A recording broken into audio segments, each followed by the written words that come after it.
Hi, I'm Anne from Game Like a Mother. Today I'm going to provide a rules overview and review of Labyrinth Junior. It's ages 4 to 8, 2 to 4 players, and it takes 15 minutes. Let me show you how to play.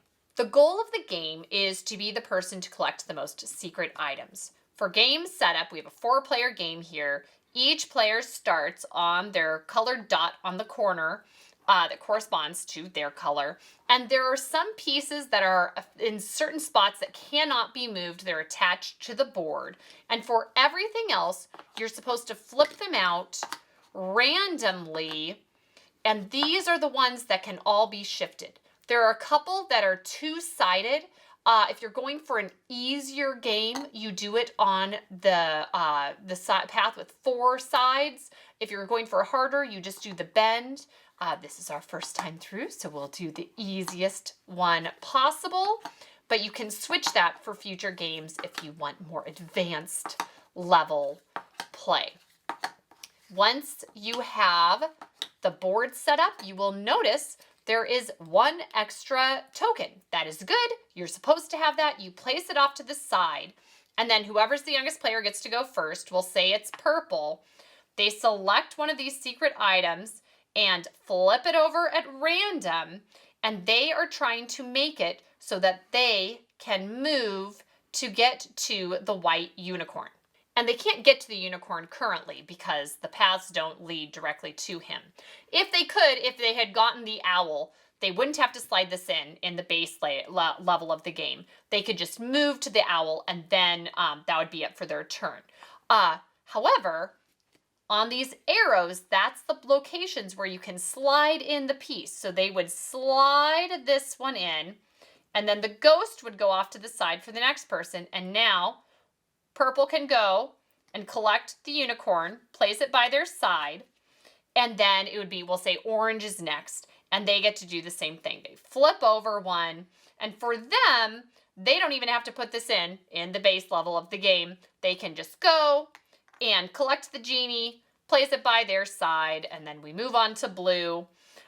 If blue gets the candelabra, and we'll say they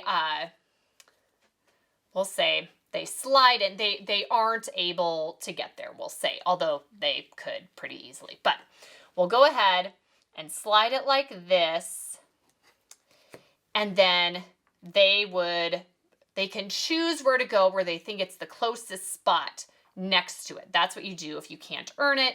And then that's still what you're trying to get. So they put it in front of them, but they're still trying to go to that spot before they've earned the thing. And then you just keep on going until all of the magical items have been claimed. As soon as the last magical item has been claimed, then you count them up. Whoever has the most is the winner of the game. In the more advanced level of gameplay, you always have to slide in the piece, even if you got something that you would get to right away. If orange got frog, you would still have to slide in a piece. One thing I will say about this board is there's a funny fold in it right here that never lays quite flat, which is quite frustrating when you play with smaller children. It can be a little tricky to deal with a 4-year-old. Older kids can handle it a little better, but it's a little bit tricky. So then they would still be able to go and move to this, but you have to put it in first. And then in order to win, then you have to go back to, he'd have to be able to make it back to his spot at the end of the game like you do in regular Labyrinth. So that's how to play Labyrinth Junior. The target demographic for this game are little kids who can't quite hang with regular Labyrinth yet, but are desperate to play. Regular Labyrinth can be very tricky, even for adults, to master the shifting maze. So if you have a child that just really loves the idea of that, but needs something easier, this is your game 100%. The rule complexity for this, low. A 4-year-old absolutely can play this successfully on their own. They can set it up on their own. They can play it on their own with a sibling, which is excellent. How competitive is this game?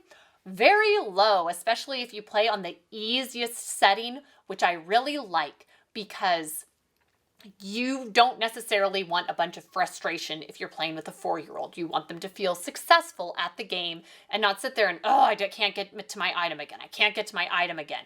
If you play on the super base level of this, we make it to all of our items very easily. Most of our games, if it's a 2-player game with my daughter and I, we end up in a tie because you just flip over the tile. Yep, I got to it. Flip over a tile. Yep, I got to it. Especially if I help her a little bit with the strategy.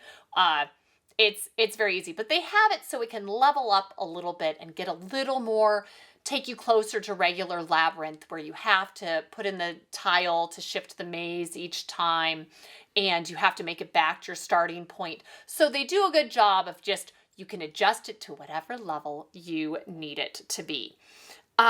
Replay value is pretty high for little kids. If they love, it's such a unique idea, the shifting maze. And so if they're into that, they're going to love this game. And it's a great play date game. It's a great sibling game to get out and play on repeat. So it's been getting a lot of use in our house. Similar games, first of all, you should know that there's a Frozen themed and a Paw Patrol themed version of Labyrinth Junior. So themes matter a lot for little kids. So if your child likes either of those themes, great choices. But also if you're looking for a different game, my first Carcassonne is for ages 4 and up and is like adult Carcassonne, but just correct and fun for a 4-year-old, can handle the basics of it. And it is really fun to play and it's cute and sweet. And then also my first Castle Panic is a cooperative version of the monsters storming the castle, but in a very appropriate way for ages 4 and up. And my kids love that game and have played it for ages and ages because it's so fun and engaging. But we have been loving Labyrinth Junior. The Labyrinth games are so excellent, and this does a great job of bringing that same game to a younger audience. So check it out. Thanks, and see you next time from Game Like a Mother.